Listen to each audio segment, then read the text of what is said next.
ایسے لوگ بھی ہیں، لیکن جب آخرت میں آپ ان کو دیکھیں گے نا موجیں مارتا ہوا، تو مسلم شریف میں حدیث ہے، عبداللہ بن عمر کہتے ہیں نبی علیہ السلام سے میں نے خود سنا تھا کہ میرے غریب صحابہ میرے امیر صحابہ سے 40 سال پہلے چلے جائیں گے۔ ظاہر ہے قیامت کا دن 50,000 سال کا دن ہے، اس میں 40 سال تو کچھ بھی نہیں ہے، وہ 40 سال پہلے جنت میں چلے جائیں گے، لیکن 40 سال آپ دیکھ لیں کتنے زیادہ ہوتے ہیں صرف غریب ہونے، اس لیے عبداللہ بن عمر غریب صحابہ کے ساتھ بیٹھا کرتے ہیں کہ یار چلو چنگے دے لڑ لگ جائیے، نانگے پیر نہیں، غریب صحابی درویش لوگ۔ تو مال فتنہ ہے، اس حوالے سے بخاری مسلم میں حدیث ہے، نبی علیہ السلام نے فرمایا کہ ابن آدم کہتا ہے میرا مال میرا مال میرا مال، حالانکہ تیرا مال تو وہ ہے جو تو نے کھا لیا یا پہن کر بوسیدہ کر لیا یا اللہ کی راہ میں خرچ کر کے آخرت کے لیے ذخیرہ کر لیا، باقی تو تیرے ورثہ کا مال ہے۔ بخاری مسلم میں حدیث ہے انسان کے 3 دوست ہیں، ایک وہ ہے کہ جو ساتھ جاتا ہے قبر کے اندر، 2 باہر ہی رہ جاتے ہیں، اس کے اعمال قبر میں ساتھ جاتے ہیں، اس کے رشتہ دار اور مال باہر ہی رہ جاتے ہیں۔ بخاری مسلم دونوں میں حدیث ہے، نبی علیہ السلام نے فرمایا ابن آدم کے پاس اگر سونے کی 2 وادیاں ہوں تو وہ تمنا کرے گا تیسری بھی آ جائے، اس کا پیٹ صرف قبر کی مٹی بھرے گی۔ بخاری مسلم دونوں میں حدیث ہے، یہ نہ سمجھیے گا یہ بزرگوں والا ہے، یہ واقعی بخاری مسلم دونوں میں حدیثیں ہوتی ہیں جو میں بیان کر رہا ہوتا ہوں، پوری ذمہ داری سے کر رہا ہوتا ہوں کہ اے اللہ محمد اور آل محمد کو بس اتنا ہی رزق دینا کہ ان کی روح اور جسم کا رشتہ برقرار رہے۔ بخاری اور مسلم دونوں میں حدیث ہے، اما عائشہ کہتی ہیں کہ نبی علیہ السلام کی وفات تک ہماری حالت تھی، بعض اوقات 1 مہینہ، بعض اوقات 2، بعض اوقات 3 مہینے تک ہمارے گھر میں چولہا نہیں جلتا تھا، 2 کالی چیزوں پہ کھجور اور پانی پہ گزارا ہوتا تھا، وہ بھی کوئی ٹنو ٹن نہیں، 2 کھجوریں صبح 2 شام اور 1 میٹھا پانی کا پیالہ صبح اور 1 شام۔ حالانکہ خیبر کے بعد وسعت مل گئی تھی، نبی علیہ السلام نے فقر اڈاپٹ کیا ہوتا۔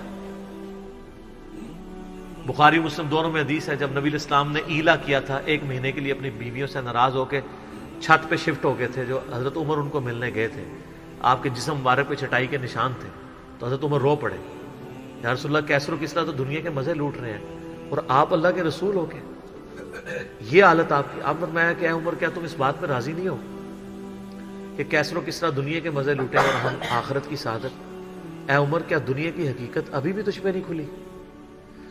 سر نبی علیہ السلام سے اتنے سخت جملے جس عمر نے سنے ہوئے تھے نا، وہی عمر اس قابل تھا کہ اس کے دور میں رومن اور پرشین امپائر گرتی اور 1 ٹکا آرام کا کسی کو نہ کھانے دیتا کے رکھا ہوا تھا۔ حضرت عمر کے بعد کیا ہوا ہے؟ مینجمنٹ کمزور ہو گئی ہے، وظیفوں پہ لوگ لگ گئے، تھیندے ٹھیک ہے۔ اسی لیے کہا جاتا ہے ابو بکر اور عمر کی خلافتیں خلافتیں محفوظہ ہیں اور عثمان و علی کی خلافتیں مفتونہ ہیں، اس لیے نہیں کہ وہ خلفاء برے تھے، اس لیے کہ اس میں فتنے کا دور تھا، وہ اسپیشل پروٹیکشن تھا۔ بخاری مسلم میں حدیث ہے میری امت اور فتنوں کے درمیان دروازہ عمر ہے، جب یہ دروازہ توڑ دیا جائے گا فتنے شروع ہو جائیں گے۔ وہ فتنے کیا شروع ہوئے؟ دنیا کی محبت۔ بخاری میں حدیث نہیں ہے وہ جو اسلام جب ہجرت کر رہے تھے تو حضرت ابوبکر رضی اللہ تعالیٰ عنہ آپ کے ساتھ تھے، تو ایک شخص جو کافروں کی طرف سے 100 اونٹ انعام رکھا گیا تھا تو وہ پیچھا کرتے، ابن جوشم کیا نام تھا اس کا، سوراقہ ابن مالک ابن جوشم، وہ پیچھے آیا، اس کا گھوڑا دھس گیا، 2-3 بار ہوا، اس کو یقین ہو گیا، اس نے کہا میں آپ کی کوئی مدد کر سکتا ہوں تو بتائیں۔ حضرت بکر نے کہا کہ بس ادھر کی طرف نہ کسی کو آنے دینا، ہمارا پیچھا کر۔ وہ جب جانے لگا تو پیچھے سے آواز دی اور کہا کہ رسول اللہ صلی اللہ علیہ وسلم کہہ رہے ہیں کہ میں سوراقہ کے ہاتھوں میں کسرا کے کنگن دیکھ رہا ہوں۔ تو وہ بڑا مسکرایا، وہ کہنے لگا کسرا دنیا کی سپر پاور اور اس کا جو بادشاہ جو لباس پہنتا ہے اتنا مہنگا، وہ میرے اوپر دیکھ رہے ہیں۔ اور دل میں شاید اس نے یہ بھی سوچا ہو کہ اپنی حالت یہ ہے کہ جان بچا کے 2 بندے چوری چھپے مدینہ جا رہے ہیں اور ہمیں یہ بشارت سنا رہے ہیں۔ نبی علیہ السلام کو یہ پتہ بھی تھا کہ امت کے لیے خزانے کھلیں گے، تب بھی آپ نے فقر اختیار کیا تاکہ امت پیچھے سے مال پانی نے شروع کر دے، کیونکہ ترمذی کی حدیث ہے ہر امت کا کوئی نہ کوئی فتنہ ہے، میری امت کا فتنہ مال ہے، سیدھی سی بات۔ اور پھر حضرت عمر کے دور میں پھر کسرا کا جب لباس آیا تو وہ کہا سوراقہ کدھر ہے، اور کہا چل کے بتاؤ، جب چلے تو پھر کہا لا دیا اس نے کہا میں مالک، ان کا نہیں، نبی علیہ السلام نے صرف اس کا کہا تھا یہ مسلمانوں کا مال ہے، بیت المال میں جمع ہوگا، تو ملکیت نہیں اس کی حاصل کر سکتا، یہ ایونلی ڈسٹریبیوٹ ہوگا۔ تو سر اور اس کے بعد پھر حضرت عمر رو پڑے. یہ سارا انہوں نے فلمایا عمر سیریز کے اندر. تو صاحب نے کہا آپ کیوں رو رہے ہیں؟ انہوں نے کہا کہ رسول اللہ مجھ سے بڑھ کر اللہ کو عزیز تھے، لیکن ان کی زندگی فقر میں گزری، اللہ نے یہ خزانے ان کو نہیں دیے. اور حضرت ابوبکر مجھ سے بڑھ کر اللہ کو عزیز کے دور میں یہ نہیں آئے. اس آزمائش میں اللہ نے مجھے ڈالا ہے اور میں ڈرتا ہوں کہ میرا کیا بنے گا. اسی لیے بخاری مسلم میں آتا ہے نا، جب ان کو زخم لگا اور لوگ نا امید ہو گئے تو پھر لوگ آ کے ان کی فائنل زیارت کر رہے تھے، کیونکہ کھاتے پیتے تھے تو وہ میدا کٹا ہوا تھا، نکل جاتا تھا. اسی حالت میں بخاری میں آتا ہے ایک نوجوان آیا، اس کا تیمم ٹخنوں سے نیچے لٹک رہا تھا. جب وہ جان لگا تو بیماری کی حالت میں حضرت عمر کہہ رہے ہیں لڑکے اس کو تیمم کو ٹخنوں سے اونچا کر، اس سے تیرے کپڑے بھی پاک رہیں گے اور یہ سنت بھی ہے. یہاں ہم لوگوں کو کہتے ہیں شلواریں یار نیچے روبڑ رہی ہیں.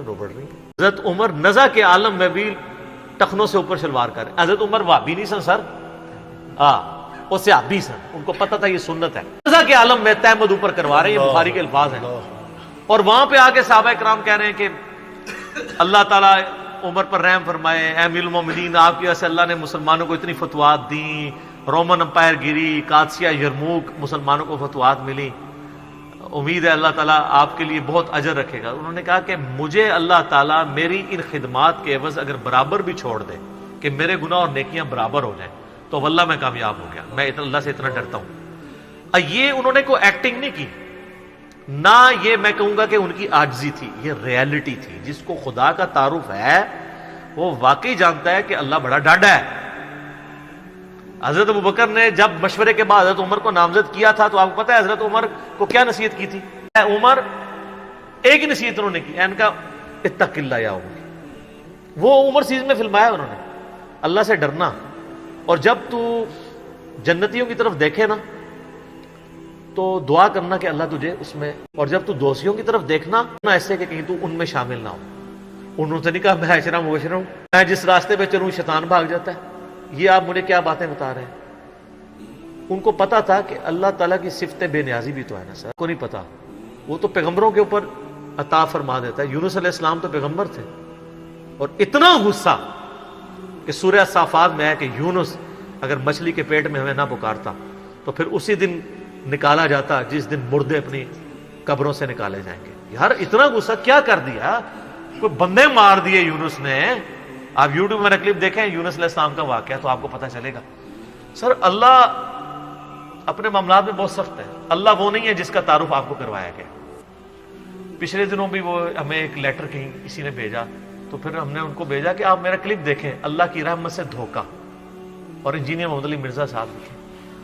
تو اس میں وہ کہہ رہے تھے، وہ تارج می صاحب کہتے ہیں کہ آج کل کے مبلغین نے لوگوں سے ان کا رب بھی چھین لیا اور ان کو ڈراتے رہتے ہیں. سر کیوں نہ ڈرائیں اللہ کے بندو، قرآن کا ڈومیننٹ پورشن ہے ہی تذکیر ہے، بلکہ قرآن کا تعارف ہی تذکیر ہے، نصیحت ہے، ڈر سنانا ہے، ڈر سنانا. وَأُوحِيَ إِلَيَّ هَذَا الْقُرْآنُ لِأُنذِرَكُم بِهِ وَمَن بَلَغَ. سورہ الانعام آیت نمبر 19. اے نبی علیہ السلام فرما دو مجھے تو قرآن وہی اس لیے کیا گیا ہے میں تمہیں ڈر سناؤں، اور جس تک یہ کتاب پہنچ جائے وہ بھی ڈر سنائے. بخاری کے حدیث ہے آپ علیہ السلام ایک چوراہے سے گزر رہے تھے، کچھ صحابہ جو ہے وہ ہنس رہے تھے، آپ رک گئے. پھر آپ نے فرمایا جو کچھ میں جانتا ہوں نا تم جانتے ہوتے نا تو بہت کم ہنستے زیادہ رویا کر. بخاری مسلم میں حدیث ہے، عبداللہ بن عمر کہتے ہیں نبی علیہ السلام نے میرے کندھے پہ یوں ہاتھ رکھ کے نا فرمایا تھا عبداللہ اپنے آپ کو مردوں میں شمار، جو کہ آج میں گیا ہی کہ گیا. سر جب یہ تلوار کسی کے سر پہ لٹک رہی ہو نا پھر اس کا قبلہ سیدھا رہتا ہے. ادروائز وہ یتیموں کا مال بھی ہڑپ کرے گا، بہنوں کی جائیداد پہ بھی قبضہ کرے گا، اور وہ ماں باپ بھی جو اپنی زندگی میں بیٹوں کو سب کچھ دے کے چلے جاتے ہیں اور بیٹیوں کو محروم کرتے ہیں. ہمارے پاس تو لوگ آتے ہیں، ہم ان کو کہتے ہیں تمہارے ماں باپ دوزخ میں جل رہے ہوں گے، اب بھی ٹائم ہے کہ ان کی وصیت بدل دو. قرآن میں بھی ہے کہ اگر کوئی غلط وصیت کر کے جاتا ہے وصیت بدلو، اس کو عذاب سے بچاؤ.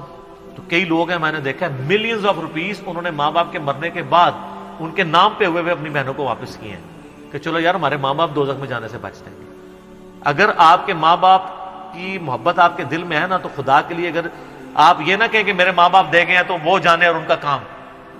یار وہ آپ کو دے کے گئے، آپ کے ساتھ نیکی کر کے گئے، اور آپ ان کے ساتھ یہ بھی نیکی کرنے کے لیے تیار نہیں ہے کہ جو مال انہوں نے کمایا تھا وہ ان کو دوزخ سے رہائی سے عطا کرنے کے لیے آپ ان کے لیے خرچ کر دیں جو آپ نے نہیں کمایا ہوا.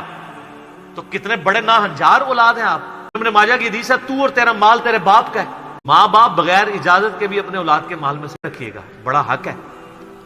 اور آپ لوگ یہ کام کر رہے ہیں، اور جو ماں باپ کر رہے ہیں خدا کے لیے ان کے پاؤں پکڑنے پڑتے ہیں. پاؤں پکڑے، ان کو کہیں کہ خدا کے لیے بہنوں کو اس طرح نہ کیا کریں. او جی ان کو وہ جناب وہ جیز دے دیا تھا، وہ جیز تو زندگی